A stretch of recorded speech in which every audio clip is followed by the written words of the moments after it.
You're listening to the Practical Wealth Show with Curtis May, putting you in the driver's seat to control your finances.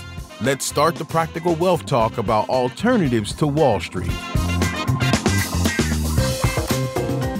Everybody, hey, welcome to another episode of the Practical Wealth Show. And so we're going to title this episode, I want to call it The Economics of Freedom. All right. And I have been doing a lot of talks recently to a bunch of varied groups, and it's really been interesting as I sit back and think about it. So within the last month, I finished up a 6-week talk I was doing to a group of men in a homeless shelter. I did young men like 19 to 24 that were ex-offenders. These are all financial literacy classes I was teaching. And I done a couple of another class of people that were at a technical school that were improving their skills, making money. And I did a couple of talks teaching an intro to the family banking concept that we specialize using whole life, dividend paying whole life insurance as a place to store your cash and kind of create your own family banking system. So, which is what we specialize in. So just so y'all know, Curtis sells life insurance, and we specialize in helping families and businesses create their own banking system. All right.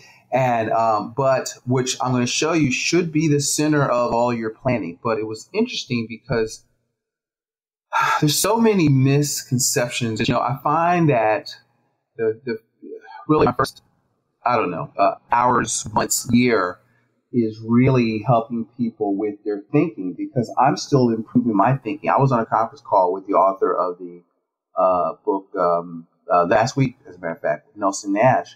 And every opportunity I have to hear him or hear more about this, I learned something new.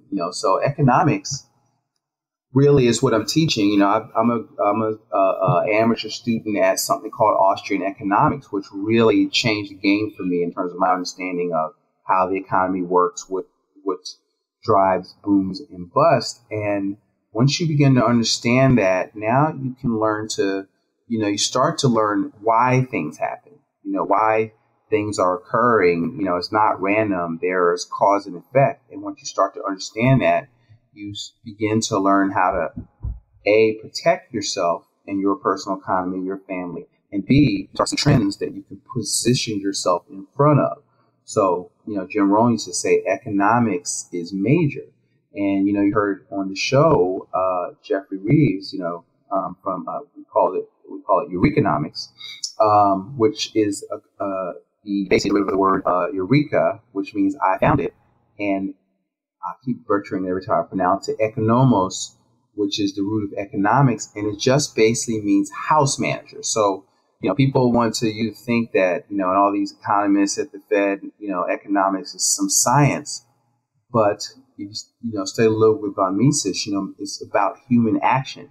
And, it's a lot of hubris to think that you can plan an economy. Every person acts in their own best interest, and that is where their economy comes from. So you've got to control that, to think somebody outside of that can control. So what we talk about is you've got to control your personal economy, your production and consumption as a family, okay? Because that's what you can control.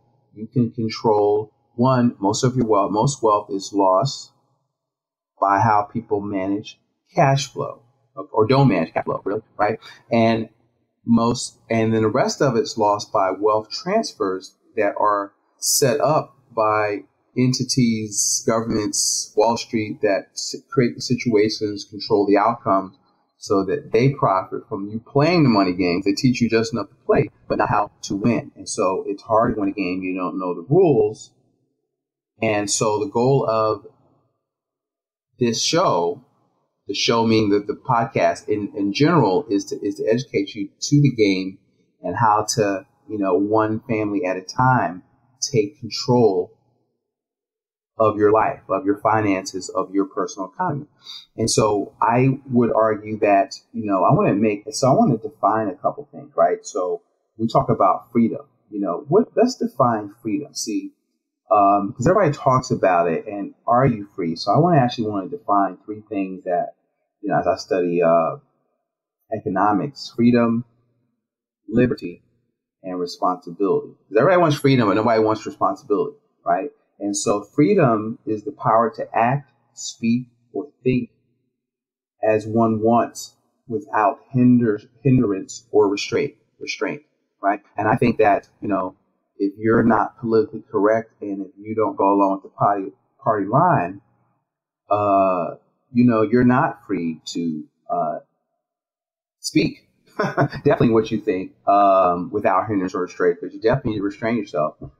But you want freedom, right? And so and there's two types of freedom, right? There's freedom from and there's freedom to, right? And so, I've been able to free myself from employment by having my own business, but I'm not where I want to be in terms of freedom to doing whatever I want. So I said, look, I want the freedom to, if I don't want to go through TSA, I want to be able to hop on my NetJet and just, pull up at the gate and roll up onto my plane and go where I want to go. That's freedom. That's free. And so you need money for that kind of freedom, right? So you need to understand economics and how to make money if you truly want that kind of freedom. And so for people that truly, choose to be wealthy, that's a choice. And freedom is a great driver of that. And so one of the things as I've looked at these groups, I've talked about, so like with the young guys and with the homeless guys, I said, listen, I spent a lot of time with them, over some basics, cash flow management, getting banked and, understanding credit and some basic stuff. But most of the time, I really tried to work on their thinking, right? So one of the things I talked about is, for example, there's only 3 ways to make money. So you got to make money, right? And how do you make money? You have to create value in the marketplace. Your income is a direct proportion to the value you create in the marketplace. I swear each class, I mentioned that every class, okay, for 6 weeks, because they're not going to hear it again. And they hadn't heard it before I brought it up, right? And so there's only 3 ways to make money in this economy: deception, lying, cheating; coercion, making people do stuff against their will, at a point of a gun or whatever; and value creation, right? And so what you want to do is be able to create value for other people, right? That is what capitalism is all about. It's the freedom to, it's a system of ever expanding cooperation. So these people are like, oh, I don't know, capitalism works. Y'all are crazy. Okay. And you need to do your homework, because it's the reason why we have the freedom, the wealth that we have as a country. And so you haven't seen poverty until you go out of the country. And then then you really see people make like $100, $1.50, $5 a month. That's poor. And that's not how our country works, right? And so that you want to be able to freedom. So right now, because you have that, if you make a choice to not be poor, so I focus in on value creation. How do you create value? You've got to please your fellow man. You've got to serve your fellow man. You've got to provide service, and in exchange for the service you provide, somebody will pay you. Okay. And so step one, you've got to get money. Because if you can't provide service, you don't have any money. All right, your money is fixed because it's coming from charity or the government or whatever. But you're now in bondage. Okay, and so you have to be able to see freedom or security is the ability to produce. So if you're in business, you need to work on your marketing. I have people, we occasionally bring people on our business in the financial world that I have people reach out to me and what do you want to get contracted with us on the insurance side of our business. And they're like, well, they asked me where do you get people from, right? How do you give leads? Basically is what they're saying. Will you give me fish is what they're saying. I said, no, I don't do that. I teach people how to fish. Now, so if you want to learn how to fish so you can be self-sustaining, then I'm your guy. So if you don't, you're too lazy or too dependent to figure out how to do that, then Curtis ain't I work with, because I teach people how to fish, okay? Because you're grown and you need to figure out how to eat. What if the lead source dries up? Then what are you going to do? Okay, so you have to you want to make yourself anti-fragile, not be dependent in all areas of your life, okay? I'm big on that. And so, because then I want liberty, right? What is liberty? Liberty is a state of being free within society from oppressive restrictions imposed by authority on one's way of life or political views. Okay, so that is, we talk about the land of liberty. That is what liberty is. That is what the government is supposed to do, is protect our freedom, protect our liberty, not pick winners. You have something against Amazon or some other company. That ain't your job. You're supposed to just be the referee and make sure that you enforce the rules of law, you protect private property, and you protect us from bullies, domestic and foreign, right? Which is the true, is really, according to the Constitution, the only reason for government. That's what the federal government is what they're supposed to do for us, right? And so you don't study history, so you don't know that, right? And then responsibility. See, you can't have freedom without responsibility, opportunity to act independently and make a decision without authorization. So you've got to, make, one of the things I tell the guys, I said, listen, wherever you are or you aren't in your life financially, it's your fault. And so I tell them this, like in my first meeting. So, and it's funny, after I couldn't make the graduation got with my homeless guys, and they were raving, and I was not, I didn't blow smoke up their butt. I told them from the door, listen, Curtis ain't a social worker, so I'm not here to kiss you on the forehead and tell you everything is all right and somebody's going to take care of you. I said, listen, y'all better get your butts up, and you need to figure out how to create value. And when you wake up in the morning, you need to figure out how to create value in the marketplace, if you're able. Okay, and you have to think about that.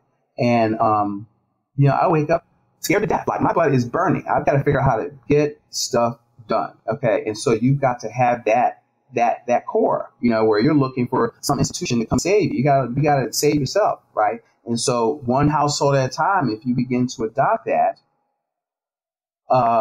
you will see your economic situation changes, but it is definitely a choice. So that's the mindset. So as we start talking about the mindset, is you've got to choose to be rich. You got to choose to be financially independent. The Jim Rohn says that the winds of adversity blow on us all, but it's how you set the sail, right? And so why you want to be big on personal development, so that you can learn how to set a better sail. You need to pick a destination of where you want to go, and you got to learn how to set sail for that destination. All right. And that's going to change. And so in sailing, you got to tack back and forth to get to a point along with the winds. But you got to know where you're trying to go, so that you're focused on a point on the horizon that you're trying to get to. This is if you're in a lake, so I can see the land. I don't know what you do in the ocean, but that's when I was taking sailing lessons. This is what one of the guys showed me, right? And so I take everything and I can relate it all back to money. But the interesting thing is really working on people's thinking. The other thing is that, when we say that there's more opportunity in helping our clients minimize the losses in their life than is try to pick winning investments, one of the things I realized is that, I went through a class where I talked all this stuff. And then the first meeting with the gentleman was like, well, I want to learn how to start an investment club. We want to get into stocks. And he missed, where I said, look, first of all, you got to stop giving your money away. You don't manage cash flow, and the 5 big areas, there's more than this, are, mortgages, taxes, how you fund your retirement plans, how you pay for kids' education, how you pay for big ticket items, which really gets into the banking concept. You're giving away money. And see, so what happens is, really, one of the things I realized is, even before you talk about investing, you've got to get control of the banking component of the financing, right? Because one of the things that most of the investments speak out there is focused on you chasing returns, right? And so, but there's 5 problems that are out there that you've got to tackle first. I'm going to talk about this. Probably I might go into just a little bit every show, just so it sinks in. But there is risk, taxes, penalties, inflation, and depreciation. Okay. See, risk is, these are the problems. See, these are the problems that you're facing. You have to ask yourself, most people think that you must take risk in order to get ahead financially. And so that mentally they equate higher risk with higher rate of return. I want to get some growth, mutual funds, get some high risk funds, because they're going to get a home run because of the way the terminology and the way they're taught to think. By who? By the people that benefit from you thinking that way or at the financial institutions. Now, and so the thing is, I'm not throwing them under the bus. They have an agenda, they serve a purpose, but you've got to make sure that their agenda gels with yours. Don't just follow, there'll be sheep out there, right? And so, risk, when I think of risk, I think risk means opportunity for loss. Okay, so I'm trying to mitigate risk to as close to zero as possible. I'm not trying to take more, hoping I hit a home run, and which you'll find with wealthy people, they're not gunslingers out there. They, jump out of a perfect airplane without a parachute. They are taking calculated risks, and they try to minimize risk. Taxes is the money that you have to give away. Now, you got to render unto Caesar what is Caesar's, pay your taxes, but you don't need to leave them a tip, right? And so you've got to look at ways to minimize current and future taxation. That is a big hurdle that you've got to outrun. Penalties. See, the rules and regulations that impact your money. See, the rules with, I just had a discussion with somebody that swears they knew about IRAs and self-directed IRAs, and there were different advantages of one over the other. The rules are the rules. There ain't no different set of rules for self-directed IRAs for the other. They defer tax. They do two things. They defer taxes and they defer the tax calculation. So what you got to do is enabling tax folks, right? You're just deferring taxes. So you got to ask yourself, deferring until when? Do I think when I get older, when I'm ready to, I don't like retirement, but retire, do I think tax will be higher, lower, or the same, right? So if you think they're going to be higher, I don't know. I mean, 2 wars not been paid for, Social Security. You just go to usdebtclock.org and look at the unfunded liabilities, and you tell me what you think, all right? And do you want to have most of your money in account where the rules can be changed and they can say, well, we need more money. We're going to raise tax on this money, right? And so if you've done well and you've got $500,000, $1 million in your 401k, then, why don't you just take 40% off the top? So, that means you got $1 million, you really have 700,000, but 300,000 belongs to Uncle Sam. And so just know that, and so I'm not saying not do that. I'm saying I probably, if I had a job, wouldn't do it past the match, but that's up to you. All right. And so there are penalties. You're putting money into a box that you can't touch without penalties and jumping through a bunch of hoops. And so you think you're saving, but you're really investing, and you want to save first and put money into your qualified account, but you don't have $1,000 in the savings account, that you can access, where it's liquid, you have use and control, right? And so you've got jump through a bunch of hoops to get your money till you're 59 and a half. And then if you don't take it out at 70 and a half, you have to start taking out, or you're going to receive a 50% penalty for not taking out because they need their money, right? So you need to create a taxable event. But think about this. If you got the baby boomers and they've got more, let's say they all systematically have to start selling their shares at 70 and a half. And so now you've got a systemic risk because everybody's got to sell their shares. If there's not enough people to buy those shares, if you've got more supply than demand, economics 101, if you've got more supply and demand, then price goes down. And so I don't care how much quantitative easing you do, it's going to be hard to put air back in that bubble if you got a lot of people selling at the same time. And that's kind of what, we've got market manipulation by the Federal Reserve. So they don't really have honest markets. So you got to account for that too. So then you got to account for, so what do we got now? Risk, tax, penalties, inflation. Inflation is the cost of goods and services constantly increasing. So the Federal Reserve has a target of 2% inflation every year. So that means their goal, see, here's how I translate that. They have a goal of destroying your purchasing power at the rate of 2% per year. Okay. And so, and it's, if you look at things like shadow stats, some people would argue that is actually more than that. So you have to, again, I always tell people, you got to do your research because it's your money, right? And, but so depending on what you believe, you got to outrun inflation. And here's the funny thing is you can't do that just focusing on accumulation, focusing on managing compound interest, rule of 72, some of these things that some of the, you hear other groups talk about, right? And the fifth thing is depreciation, the value and future buying power of your money. So really, what people perceive of inflation is actually a decline in the purchasing power of your money. And so all of those things are the problem. See, first you got to diagnose the problem, right? So think about what I talked about: risk, taxes, penalties, inflation, and depreciation. How does typical advice solve these problems? How does having a balanced portfolio, maxing out your qualified plan, finding better investments, financial or bank products, CDs, annuities, doing bi-weekly mortgages or paying off your mortgage earlier, buy term and investor difference, accelerating your mortgage.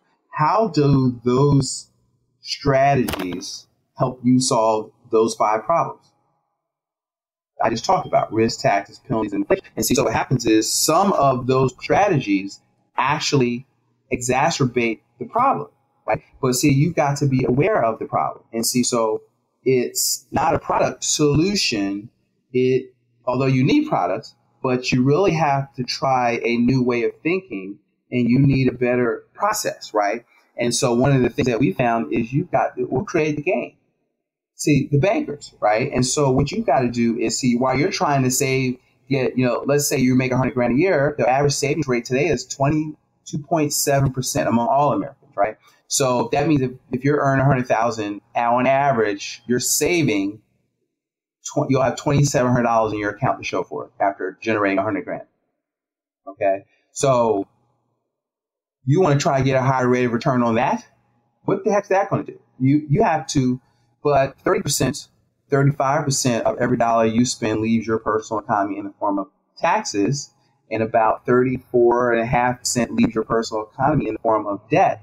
So what I've learned and have been teaching is that you need to look at that first, right? So if you can lower your number, that you can reclaim, even if you can't pay it all off, if you can how much of that 34% can you recapture? How much of the taxes can you buy? Learning how the game works, learning, creating a home-based business, learning, corporate law. How much of that, if you started to learn that stuff, more money could you keep in your pocket first? So now you're more efficient.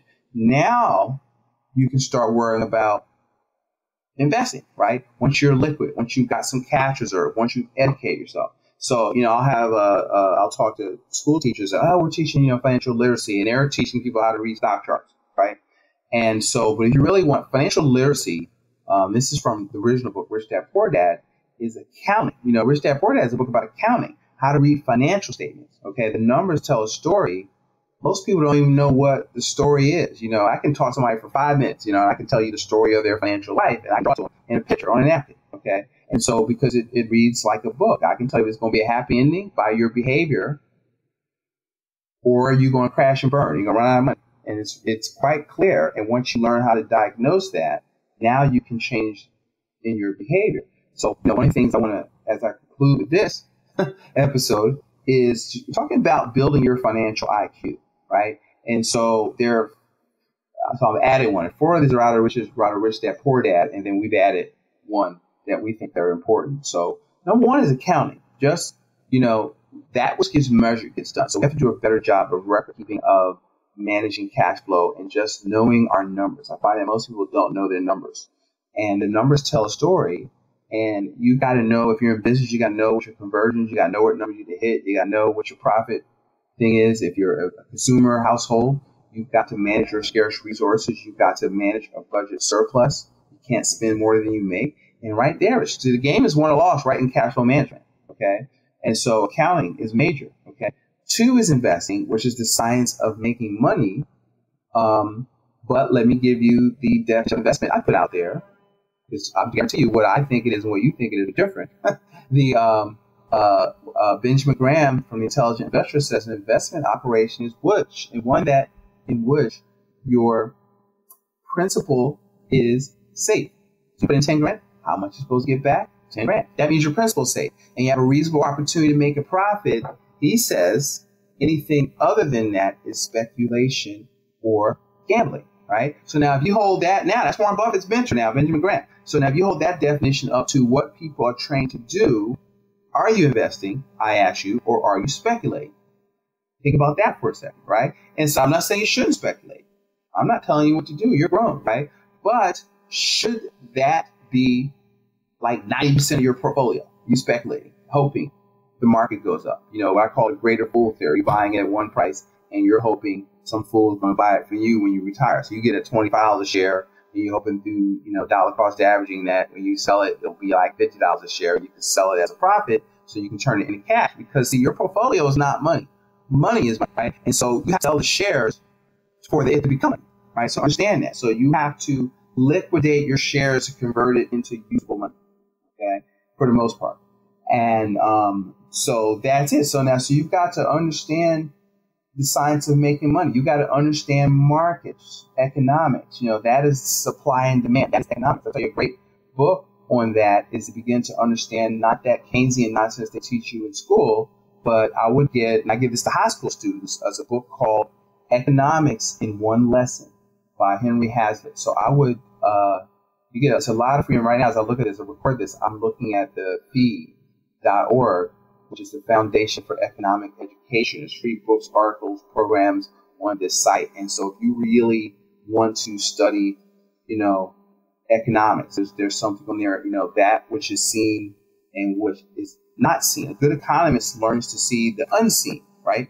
And so like a popular artist, so if I want to pick a fight with somebody, I will say, look, I'll talk about my pet peeve when I hear, in politicians, we're going to raise the minimum wage, and they have it and their platform to raise the minimum wage.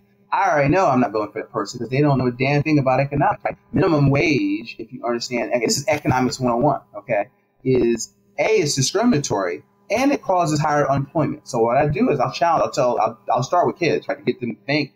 And I did this once with a person that was like running for lieutenant governor of a local state here. And I said, there's a problem. You start railing on these greedy corporations. I said, you think what did I tell her? I said, you think payroll comes out of some magic direct deposit machine out of the sky? I mean, there's revenue that's got to be generated to pay for that. And labor is a cost, okay? And it's a necessary cost, but it's a cost. So if you raise the cost on something, demand goes down for it. That's basic, right? And so what happens is, so if you see it, so I want you to pay attention to this. So look at Panera. I was in Canada, and they had kiosks at McDonald's, okay? And so what happens is, okay, you want to raise minimum wage $15 an hour, all of a sudden, you've made that technology, which is way off in the future, more feasible to bring forward because they don't get sick. They don't sue you because I hugged you the wrong way. You don't have to insure them. They're not, not a walking lawsuit. So we're going to put more kiosks up so you can create more self-service. And so what happens is, if let's say you're a great guy, I like you, you're a kid, but you don't know how to do anything. But I'm willing to hire you, give you some skills so you can learn how to show up on time, put your pants up, grind your waist, and be somewhere and learn how to interact with people and build your skills, right? So, but now a law is passed that I can't, but right now you only worth you're worth nothing. Maybe you're worth $5 an hour. So now if some entity says I have to pay you by law $12, well, you're not worth $12 yet, right? So I either have to lose money on you, raise my prices, or take less money. As the owner, if I'm in a competitive situation, I might not be able to raise my prices, right? And so what am I forced to do? I have to let the person whose value is not quite up to par yet go. And I got to go hire that person that if I've got to pay them $12, they need to be making me $25 an hour, let's just say. And so that's just how it works. So don't get mad at me. I didn't create the game. That's how it works, And so I have to leverage your labor to generate a profit so I can afford to pay you, okay? Or if I go to business, ain't nobody got a job, right? And so you have to understand that, okay? And that's understanding markets, understanding economics, understanding supply and demand. The fourth thing you got to understand is the law, right? You got to understand personal law. You got to understand corporate law. You've got to understand tax law. And so if you want to build and have a roundabout financial IQ, if you're trying to be a real estate investor, you need to, understand, should you put your real estate in LLC? What is asset protection? Is that part of your overall strategy? How to use insurance as the first line of defense. Okay. So a lot of people, especially as I record this, African Americans, think insurance is a necessary evil. Insurance, you should love insurance. So life insurance, and how much can you get? Especially the way we structure as places to store cash, but you need to protect your stuff. I'm going to talk about property insurance and umbrella insurance and how to play defense, okay? And about asset subrogation of assets and asset protection. See, you need to know a little bit about it. You need to hire experts, but you need to be able to have the conversation so you can lead your wealth. All right. And then the fifth one that we've added to this, that is what we lead with in our practice, is learning how to be the bank. See, learn how to be the bank is a thought process, because you see money, bankers see money as their product. Okay. And so they have to put their dollars to work and get back a profit on it, on their dollars. Right. And see, so what happens is, if you learn how banks make money, right, and, they pay you less than 1%, but they'll loan it back out to somebody at a mortgage for 5%, or a credit card at 18%. And that spread is, we do in one of our presentations where the Bank of America pays back in interest about 30.34% to its depositors, but they, on their banking, loaning out depositors' money, make like a 1,600% spread. Okay. And see, so that is a great business to be in. That's the business you want to be in first. Okay. And then from that, so you got to understand the players of the game. There's the bank, there's producers, which are business owners, and there's the consumer, right? So the bank loans money to the producer uses that lent money to sell goods and services to the consumer, and they add the price of the debt they had to incur to do that to the consumer. And then the bank loans money directly to the consumer to buy those goods and services, especially big ticket items. But guess who is making money on everybody? The banking system. So when we say you be the bank, what I'm saying is you got to learn how to create a pool of capital that you control, so you can control more and more of that function. Okay. So that is the intro. So we're going to break this down. So what I try to do with the show is I want to talk about getting money, how to make more money. And I want you to immensely start to understand the game of economics, the game of banking, because that is understanding how to protect yourself from risk, taxes, penalties, inflation, and depreciation. That's the problem that you've got to solve. See, dollar cost average will help you from that. Buy term investment is different. See, it's not even about what you think is investing, accumulating, buying and holding, letting the rule of 72 or the magic of compound interest work. It's really about how do you create velocity? How do you move money through assets, put in an asset, get your original money back, keep that asset spinning, get it back, put it back in your banking system, and deploy it back out to accumulate another asset. How many times can you make the same money turn? That's what we've got to learn how to do. And that's what, and it's funny because I've been in the financial world for, since college, and I'm just over the last 3 or 4 or 5 years starting to understand velocity. And, and so it's funny, even for me, I got to unlearn a lot of stuff, that still I'm clinging to bits and pieces of it that I've got to let go. And so you've got to study. But one of the things I encourage you to do is get a journal. And so as you read some of these books that we recommend, you need to keep a financial journal or like use Evernote or something like that, and start keeping ideas that you write down, that you think about, that you discuss with friends. You get together, groups together. You figure out, okay, I learned this. How can I apply this week? How can I improve my thinking? This stuff takes work. You just don't walk around and end up on the top of Mount Everest. You got to make plans. You got to create base camp, and you've got to plan your ascent. Well, you have to do that in creating wealth. So, guys, if you'd like to, have first of all, leave some feedback on this discussion. I know I've said a lot of counter things. I'm very much the contrary. All right, and so I'm gonna let y'all kind of get the voice. Kurt is quasi-conservative I was telling my sister, she was doing a report on our family history. Guys, your song was James Brown. Nobody give me nothing. Open up the dough, right? So it's not door, it's dough. Open up the dough. I get it myself, right? And so that is my theme. Just give me a level playing ground, and just open up the door. And once I'm in the door, Kurt is going to figure out how to win. Okay. And that's what I want for you. So reach out, leave me a comment. Please listen, like, and share. Listen, if you got a question, you go to my website and make an appointment. We have a 15-minute appointment calendar, or email me, kurtmay@gmail.com, and ask me for. I have a report called Why Traditional Planning Doesn't Work, a short, 10, 12-page report. And I will email that to you. And, if you want, we can have a conversation afterwards. Or you can call me. The phone still works. You can call our office, 610-622-3121. And if I don't get it, leave me a message and I will call you back. And folks, let's keep the conversation going.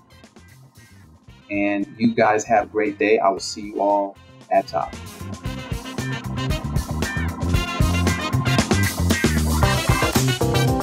Thanks for listening to Practical Wealth. To access the show notes and resources, go to practicalwealthshow.com. To get your questions on the show, go to practicalwealthshow.com.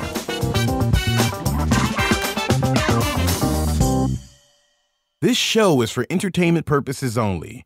Before you make any investment decisions, consult a professional. This show is copyrighted by Practical Wealth. Written permission must be granted before syndication or rebroadcasting.